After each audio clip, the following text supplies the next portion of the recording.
1500 colis à trier, 2 fois plus de colis que d'habitude. à ranger Vous étiez forte à Tetris ou pas? Ouais, ça va. et à distribuer. Un colis pour vous. Allez, d'accord. Il est là. Merci. Il est 5h15 et ça y est, le premier camion est arrivé avec les premiers colis de cette longue journée qui s'annonce avec un pic d'activité très important pour ces postiers. On s'est mis en mode peak période en recrutant du monde et des volontaires pour faire des heures supplémentaires le matin pour pouvoir nous venir aider à décharger les camions et avancer sur le tri des colis.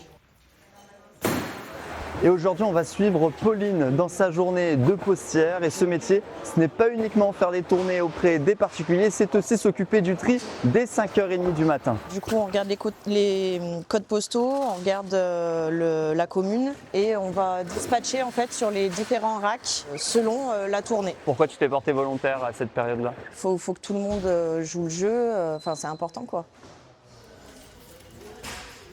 Les premières lueurs du soleil sont en train d'arriver et c'est le moment de ranger les colis dans le camion pour lancer sa tournée matinale. Du coup, il y a des gros colis, donc on va faire un petit peu le Tetris en croisant les doigts pour que tout rentre dans le véhicule. Les Cyclades, ça va être au début. En pic période, c'est pas la même histoire parce qu'on en a tellement que c'est compliqué de mettre en place ce qu'on nous a appris. Ça y est, la camionnette est pleine, le brief a été effectué. On peut partir du centre, vieux d'ailleurs, de 2004 pour aller ensuite vers la tournée. Premier colis, c'est parti. Alors on sonne d'abord chez le client, mais là c'est tout fermé, donc j'ai l'impression qu'il n'y a personne. On va appeler le client, je tombe sur la messagerie. À ce moment-là, donc c'est la première présentation du colis. Donc ce qu'on va faire, c'est qu'on va faire un avis de passage. Et bonjour, comment allez-vous? Très bien, vous aussi? Ça va bien, on est bien, regardez. Maintenant, on se connaît un petit peu et puis on discute un petit peu, donc ça fait plaisir. J'aime bien la voir. Et voilà, ça crée des liens et c'est super. Jamais j'aurais pensé ça avec une lettre, voilà. Et s'y prennent notre facteur. Parfait. Et notre factrice. Hein. Allez, au revoir. Bonne journée. Chaque journée se termine ici au centre de distribution afin de faire ce qu'ils appellent la clôture. Ils vont pouvoir ranger les colis qui n'ont pas été livrés ou alors ranger les colis qui doivent être expédiés.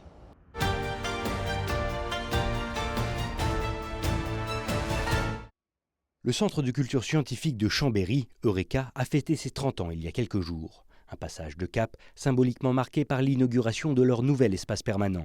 Imaginé depuis 2020, le Labo Montagne, tel qu'il a été nommé, a nécessité 18 mois de travaux pour construire et développer les différents axes présentés, qui ont tous pour but d'éveiller la curiosité des visiteurs de tout âge et de toute provenance. D'abord, on a travaillé sur le fond, c'est-à-dire qu'on a constitué un conseil scientifique et pédagogique, c'est-à-dire qu'on a réuni environ une vingtaine de scientifiques pour pouvoir justement synthétiser la connaissance actuelle, en tout cas pour être sûr des messages scientifiques que l'on souhaitait passer. Et on a travaillé également aussi avec des enseignants sur les aspects de transposition didactique. Et donc à partir de cette matière, eh bien, nous avons travaillé avec un muséographe qui a pu mettre en scène finalement les différentes idées et sujets que vous voulez présenter au public. Et pour cela, de nombreux corps de métier ont mis la main à la pâte. Un projet ambitieux d'un coût de 1,2 million d'euros, en partie financé par l'Union européenne. Si les aspects immersifs et ludiques sont aujourd'hui devenus incontournables, de nombreux éléments de décor ont eux été recyclés d'anciennes expositions. Un effort qui a permis de voir grand et de détailler tous les aspects des massifs qui nous entourent. L'idée première, c'est de contextualiser, de parler du vivant, montrer sa fragilité aussi. On va parler de biodiversité, d'écosystème. Le deuxième aspect, c'est parler de la gravité, de la pente, parce que finalement, ce qui caractérise ces territoires, eh bien, c'est d'abord l'altitude. Et puis on termine par un dernier univers, qui est le monde des colères de la Terre, où là, on va parler d'un certain nombre d'autres phénomènes naturels. On va parler de glissements de terrain, de crues qui existent toujours, mais qui sont aggravés par le réchauffement climatique. Et donc, on est dans ce monde où on va essayer de mieux comprendre les transitions en cours en montagne. Des problématiques intemporelles mais aussi actuelles destinées à toute la famille. Guidée par Eureka, la nouvelle mascotte du centre éponyme, l'exposition permanente devrait perdurer une quinzaine d'années, accueillant déjà en ses murs de nombreux scolaires du secteur dans le but de mieux comprendre et appréhender les montagnes qui les entourent.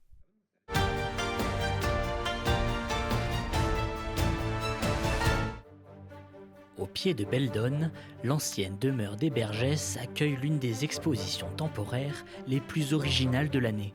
Briques hydro, de l'eau à l'électricité. L'objectif, retracer en briques Lego l'épopée industrielle d'Aristide Bergès, pionnier de l'hydroélectricité. Au XIXe siècle, grâce au progrès de la métallurgie et aux conduites forcées qui dévalent la montagne, Bergès installe à Lancé ses premières installations. L'eau captée alimente les turbines, puis les dynamos, transformant l'énergie hydraulique en électricité. Pour essayer de mieux parler aux familles, dans cette exposition, on utilise une maquette qui représente un paysage de l'hydroélectricité, qui est un paysage en fait à compléter en famille pour recréer les glaciers, le lac du Crozet dont Bergès exploitait l'eau, jusqu'à l'Isère. À la fin de l'exposition, on devrait avoir une maquette complète, réalisée par nos visiteurs. Des maquettes conçues spécialement pour l'exposition, l'entreprise The Brick Detective de Saint-Étienne-de-Saint-Joire a recréé les centrales, tandis que la société lyonnaise Unibrick a signé les barrages. Pendant l'entre-deux-guerres, les besoins en électricité augmentent et il est nécessaire de penser alors à grande échelle. C'est la grande époque des barrages. On construit en fait des réservoirs d'eau qui vont pouvoir être mobilisés pour produire une quantité d'énergie bien plus importante qu'auparavant. Vous avez à côté de moi le barrage de Grand Maison, le dernier construit dans les années 1980 et qui a la particularité de pouvoir réutiliser l'eau, la repomper et de mobiliser une grande quantité d'énergie en une fois. En seulement 3 minutes, on peut mobiliser l'équivalent d'environ 2 réacteurs nucléaires. Au rez-de-chaussée, la visite se poursuit jusqu'au plan en relief, imaginé par Aristide Bergès et rénové en 2025 pour l'exposition. Ce qui est assez intéressant, c'est de voir justement en relief finalement le territoire. On peut y voir comme une vue d'oiseau finalement, et on se rend compte des massifs, on se rend compte des reliefs et de la prouesse technique qu'ont représenté ces aménagements hydroélectriques. On imagine ce que ça consistait de monter ces fils électriques à travers la montagne pour continuer et pour que la ligne électrique arrive jusqu'aux usines Bergès de l'autre côté. Merci d'avoir suivi cette visite guidée. Vous pouvez retrouver toute la programmation autour de l'exposition sur le site musée.isère.fr, musée au pluriel. Et nous serons heureux de vous accueillir à la Maison Bergès, qui est donc l'un des 11 musées du département de l'Isère dont l'entrée est gratuite.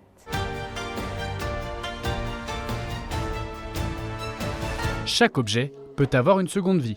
La ressourcerie du Forêt a ouvert ses portes ce mercredi à Montbrison avec un objectif: réduire les déchets tout en créant de l'emploi sur le territoire grâce à de l'insertion professionnelle. Au vu du monde, le lieu conquiert déjà les chineurs. On peut donner en même temps, échanger, donc on peut racheter. Donc ça, ce qui est bien, c'est le principe en fait, renouveler les objets, leur donner une seconde vie. Et nous, on aime bien, on trouve plein de petits trucs de déco, donc c'est bien. Ou si on en donne, on en récupère, on en rachète, donc c'est parfait. Tout le monde trouve son compte et non, c'est bien. Donc c'est vrai qu'on a l'habitude de jeter, soit de mettre en ressourcerie, soit pas en ressourcerie, dans la poubelle ou dans des bennes et tout. Et là, ça peut faire plaisir à des gens, ça peut donner une deuxième vie. Et bon, ça me plaît et je vais amener des affaires aussi. J'ai des sauts à leur faire passer. Le projet, porté par Loire Forêt Agglomération et l'association Mode, est en réalité dans les tuyaux depuis plusieurs années. 10 salariés en insertion, encadrés par un coordinateur et soutenus par 70 bénévoles, assurent le tri, le nettoyage et la mise en rayon. Tout est fait sur place dans les ateliers. Ici, les produits sont issus des dons ou des collectes en centre de tri du territoire. On s'est dit, voilà une bonne solution pour aller plus loin dans l'insertion par l'activité économique. Et ça faisait complètement partie du projet qui a été présenté par Loire Forêt Agglomération. La deuxième, bien entendu, c'est l'économie circulaire. La réduction des déchets, supprimer l'enfouissement ou l'incinération, mais également la sensibilisation des publics à la réduction des déchets. Et la dernière, c'est le développement de l'activité économique quand même sur le territoire, puisque c'est des emplois pérennes. Les emplois d'insertion C'est des emplois qui ne sont jamais délocalisés et en plus, il y a des salariés permanents, dont un coordinateur qui encadre ces personnes et ça crée de l'emploi sur la région. Si la ressourcerie a investi les anciens locaux du magasin de meubles Gay, d'ici 2 ans, un bâtiment plus grand sera construit pour développer la ressourcerie comme un tiers-lieu, café, atelier, formation à la couture ou au bois, un espace où les objets ont une seconde vie et où les habitants trouvent un lieu de rencontre et de solidarité.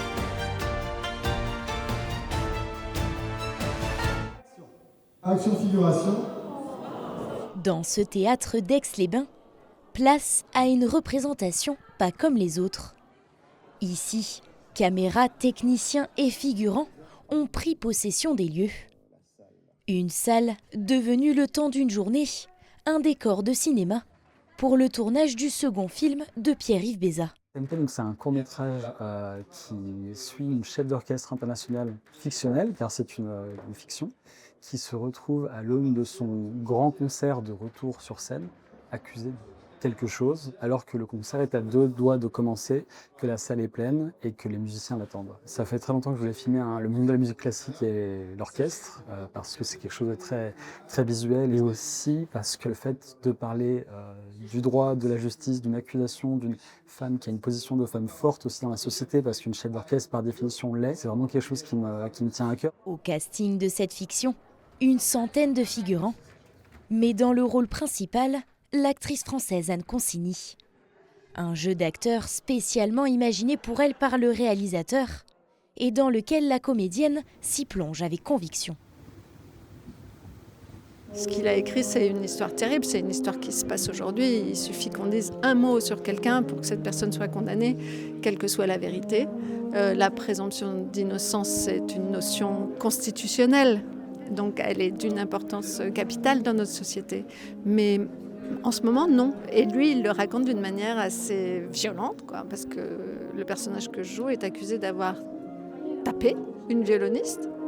Et il se trouve que c'est pas vrai. Simplement, on va détruire sa carrière à cause de ça. Un scandale où le tournage se déroule dans un double huis clos, dont une partie au Théâtre du Grand Cercle, mais aussi au Château Brachet. Et ici, une trentaine de techniciens sont à pied d'œuvre pour que tout soit prêt au moment de tourner. Ça tourne. Il y a une partie de préparation qui est immense, qui en termes de temps représente pour la plupart la moitié, voire en tout cas un bon tiers du tournage. Et c'est un temps pendant lequel nous, on interprète le scénario et on le met en application. Et alors moi, c'est là que moi j'interviens, c'est-à-dire que en fait, je vais m'emparer de tous les éléments du scénario et les dispatcher à chaque corps de métier. Donc s'il y a des grosses installations, ça va être entre la caméra et la machinerie. S'il y a des détails de costumes ou d'accessoires, ça va être à la déco ou à l'habillage. Et ça pour tous les éléments du film. Débuté il y a quelques jours, le tournage devrait prendre fin le 12 décembre prochain. Sortie prévue courant 2026 dans les festivals, avant une diffusion grand public. Vous commencez à devenir tous fous avec ça.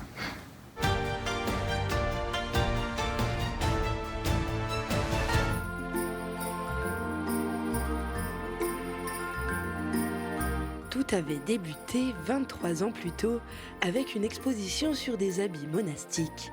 Depuis, la religion catholique cohabite ici avec la magie de Noël et des histoires comme celle du Petit Chaperon Rouge, de Davy Croquette ou encore des Misérables. Dans cet ancien corps de ferme, la ferme aux 1000 lumières vient éclairer les cœurs et les esprits pour les périodes de fête. Les gens, ils ont besoin de se ressourcer dans ces lumières.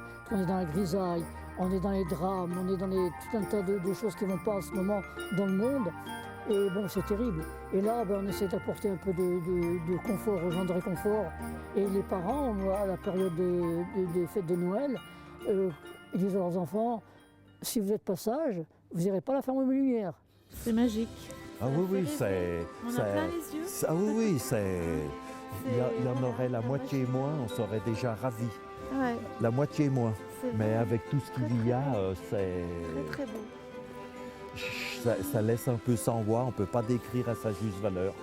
Pour tout installer, les préparatifs débutent dès le mois d'août avec, pour le clou du spectacle, la crèche et les rois mages en résonance avec le côté religieux de la fête de Noël, mais toujours dans un univers enchanteur. Et quand les gens viennent, ils arrivent dans la scénette, là, tout de suite, on sait à quoi s'attendre. Par rapport aux personnes qui viennent, c'est très rigolo. Alors il y a des gens qui arrivent, ils disent « Oh, Ali Baba les 40 meneurs ». Oh, c'est les Qataris. Oh, une autre dame qui arrive, elle va dire « Ah, tu vois mon chéri, eh ben, ça c'est les rois mages, il y a Balthazar. Voilà, on voit, il y a tout un cocktail de personnages, de personnes, et c'est ça qui est fabuleux, quoi. » Et ce sont environ 15 000 visiteurs qui viennent admirer ce spectacle féerique chaque année.